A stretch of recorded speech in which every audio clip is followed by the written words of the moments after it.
Hello नमस्कार, जय हिंद प्यारे साथियों। मैं करण चौहान स्वागत करता हूं आपके अपने प्यारे यूट्यूब चैनल फ्यूचर फौजी पर। आज क्या देखेंगे, हमारी जो सिलेक्शन सीरीज चल रही है उसके अंदर हम navy, SSR, Indian coast guard और एयरफोर्स वाई ग्रुप के जैसे हमारे जो संविधान जितना इम्पोर्टेंट है वैसे ही हम पढ़ रहे हैं। उसकी मोस्ट इम्पोर्टेंट जो हमारी ये क्लास है, इस क्लास में आज हमारी पॉलिटी का भाग नंबर 8 पढ़ेंगे। हमने कल उस भाग 6 के अंदर कंप्लीट कर लिया है। हमारे जो पॉलिटी के अंदर जो भाग नंबर 7 है उसको क्या, संविधान के जो अनुच्छेद है भाग 7 को क्या अनुच्छेद 238 में था का मतलब है कि उसे भारतीय संविधान से 7वां जब संविधान संशोधन हुआ, कौन सा, तो 7वां जब संविधान संशोधन हुआ 1958 में, तब उसे क्या कर दिया गया, तो उसे हटा दिया गया। इसलिए आज हम इस क्लास में भाग नंबर 8 की चर्चा करेंगे, जितना आपके एग्ज़ाम के इम्पोर्टेंट है, एग्ज़ाम के ओरिएंटेड। तो हम आज भाग 8 की चर्चा करेंगे। अगर आप हमारे चैनल पे नए हो तो चैनल पे बेल आइकन बटन को दबा लो, चैनल को सब्सक्राइब कर लो और पूरी वीडियो देखने के बाद हमें बताना कैसी लगी। अच्छी लगी तो लाइक करना, शेयर करना, सब्सक्राइब करना और अपने दोस्तों तक इसे ज़रूर भेजना। हमें अपना रिव्यू भी देना, क्लास कैसी लगी। अच्छी लगी तो लाइक, शेयर, सब्सक्राइब भी करना। तो हम आज की इस शानदार सी क्लास में क्या देखेंगे, आज की इस क्लास के अंदर हम देखेंगे, पहले बता देता हूँ आपको भाग 7 के बारे में, जिसे को आप कंफ्यूज भी नहीं हो। भाग 7 के अंदर 2 लाइन है, वो लिखा देता हूँ। भाग 7 के अंदर क्या है, भाग 7 के अंदर मतलब इससे कौन सा था, भाग 7 अनुच्छेद किस में था, तो अनुच्छेद भाग 7 की जो चर्चा है वह अनुच्छेद नंबर किसमें थी, तो अनुच्छेद 238। किसमें, अनुच्छेद 238, अनुच्छेद 238 में था क्या, तो भाग 7 किस में था, तो अनुच्छेद 238 में था। जिससे क्या किया गया, जिसे भारतीय संविधान जो भारतीय संविधान से क्या कर दिया, 7वां संविधान संशोधन, 7वां संविधान संशोधन के द्वारा, 7वें संविधान संशोधन के द्वारा, यानी कि कॉन्स्टिट्यूशनल अमेंडमेंट के द्वारा 7वां संविधान संशोधन 1958 में इसको क्या कर दिया गया, रिमूव कर दिया गया, यानी कि हटाया गया। किसको, भाग 7 को हटाया गया 7वां संविधान संशोधन के अनुसार, आप याद रख सकते हो। अब देखेंगे हम अनुच्छेद नंबर यानी कि भाग संख्या 8। तो हम भाग संख्या 8 में क्या देखेंगे, तो हम आज भाग संख्या 8 में देखेंगे जो हमें क्या दे रखा है भाग 8 के अंदर, तो भाग 8 में दे रखा है हमें केंद्र शासित प्रदेश की चर्चा। कौन सी, तो केंद्र शासित प्रदेश की हमें चर्चा है, वह इसमें भाग 8 है। भाग 8 के अंदर जो अनुच्छेद है वह कितने हैं, ये तो भाग 8 के अंदर जो कुल अनुच्छेद है तो वह 239 से 239 से लेकर 242, 242, 242 तक इसके अंदर क्या है, अनुच्छेद है। 239 से लेकर 242 तक है। तो हम देखेंगे क्या कि इसके अंदर क्या दे रखा है, भाग नंबर 8 के अंदर इस भाग में केंद्र शासित प्रदेश की चर्चा है। किसकी, केंद्र शासित प्रदेश की। इस भाग में केंद्र शासित प्रदेश, इस भाग में केंद्र शासित प्रदेश की चर्चा है। केंद्र शासित प्रदेश की क्या है, चर्चा। किस भाग में, तो भाग नंबर 8 के अंदर केंद्र शासित प्रदेश की चर्चा है। इसी भाग में केंद्र सरकार का जो सीधा नियंत्रण होता है वो इसी भाग में दे रखा है। किसका, केंद्र सरकार का सीधा नियंत्रण किस पे होगा, तो वह किस पे होता है, वो केंद्र शासित प्रदेशों के द्वारा जो इम्पोर्टेंट जो होते हैं ना, उसके ऊपर केंद्र सरकार का सीधा नियंत्रण होता है इसके ऊपर, भाग नंबर 8 के ऊपर। जो केंद्र शासित प्रदेश की चर्चा दे रखी है तो उसके अंदर केंद्र शासित प्रदेशों के ऊपर ही होगा, तो भाग नंबर 8 के अंदर यह दे रखा है। जैसे कि दिल्ली के अंदर जो दिल्ली केंद्र शासित प्रदेश है उसका अपना क्या होगा, उसका अपने केंद्र शासित प्रदेश पर उसका हक होगा, यानी कि खुद का उसका जो पुलिस कम्युनिटी होती है, पुलिस होती है, अपना पुलिस नहीं है किसका, उत्तर जो दिल्ली है उसका। जो हमारे भारत के अंदर क्या है, जो केंद्र शासित प्रदेश है उसके अंदर शक्ति को क्या किया गया है, उनकी जो शक्तियाँ होती है उनको सीमित कर रखा है। किसको, यूटी यानी कि केंद्र शासित प्रदेश। भारत में यूटी के यानी कि केंद्र शासित प्रदेश की शक्ति को सीमित किया गया। क्या किया गया, सीमित यानी फिक्स किया गया कि इतनी इतनी होनी चाहिए, किया जाता है। और यूटी किस आधार पर किसी क्षेत्र को घोषित किया जाता है, तो किस आधार पर किया जाता है वो भी मैं आपको बताऊंगा। यानी कि अगर किसी भी राज्य को या फिर किसी चीज़ को, यानी कि जिला, राज्य में ज़्यादातर होता है ऐसा, जिसको क्या किया जाता है, ऐसा कौन सा क्षेत्र होता है जिसके अंदर केंद्र शासित प्रदेश लागू करने की संभावना आ जाती है।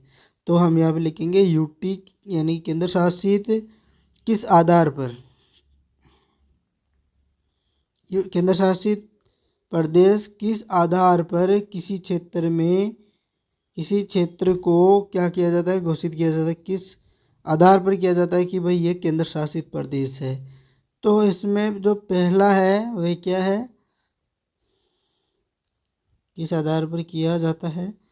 तो जो पहला केंद्र शासित मतलब कि केंद्र शासित प्रदेश बनाने की जो शर्त है या आप मान सकते हो, तो इसके अंदर है राष्ट्रीय महत्व का होना। किसका, राष्ट्रीय महत्व का। तो उसके अनुसार कौन कौन बने जो राष्ट्रीय महत्व के लिए, राष्ट्रीय महत्व हो, तो उसके लिए हमारे जो बने हैं वो कौन है। जैसे कि इसके अंदर क्या बना है, तो दिल्ली, जो दिल्ली वह किसके तहत बना है, तो राष्ट्रीय महत्व के लिए तहत बना है। और जो जम्मू एंड कश्मीर क्या है, जम्मू एंड जो कश्मीर है वह भी इसके अंदर है। और जो तीसरा है वह है लद्दाख। क्या है, जो लद्दाख है वह भी राष्ट्रीय महत्व के द्वारा ही बनाया गया एक केंद्र शासित प्रदेश है।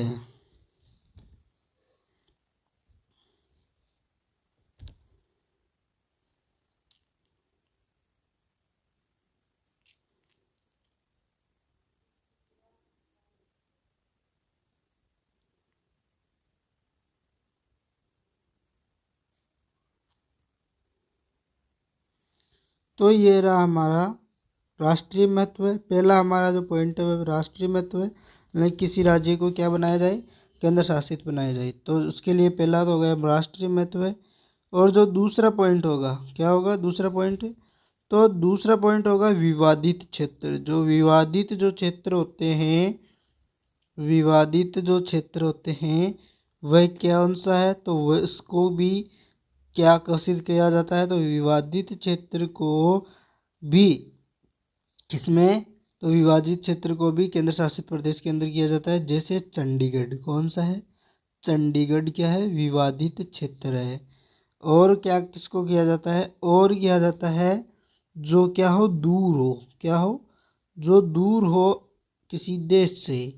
जैसे जैसे कि अंडमान निकोबार, अंडमान निकोबार हो गया, लक्षद्वीप हो गया, क्या हो गया, अंडमान निकोबार, अंडमान निकोबार। और ऐसे मान लो अंडमान निकोबार। दूसरा हो जाएगा लक्षद्वीप, लक्षद्वीप।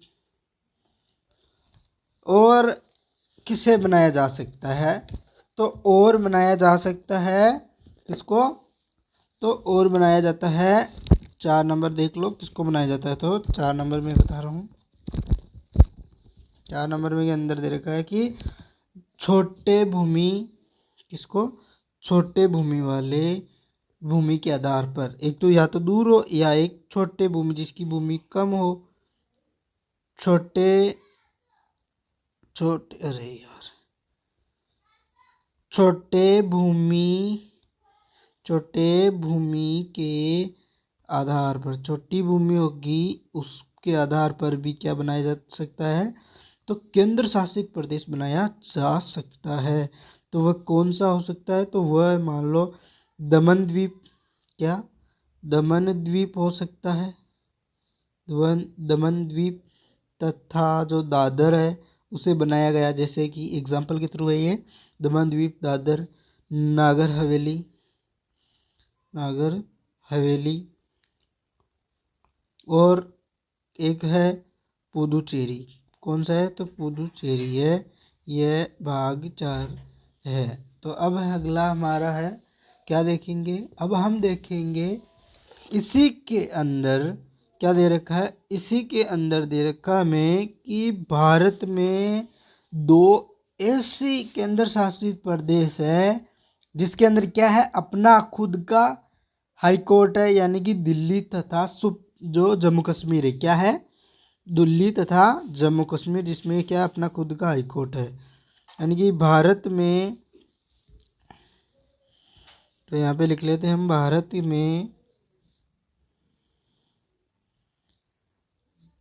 भारत में 2 ऐसी यूटी, ये लिख लो, या फिर केंद्र शासित प्रदेश लिख लो, ऐसी 2 केंद्र शासित प्रदेश है जिनमें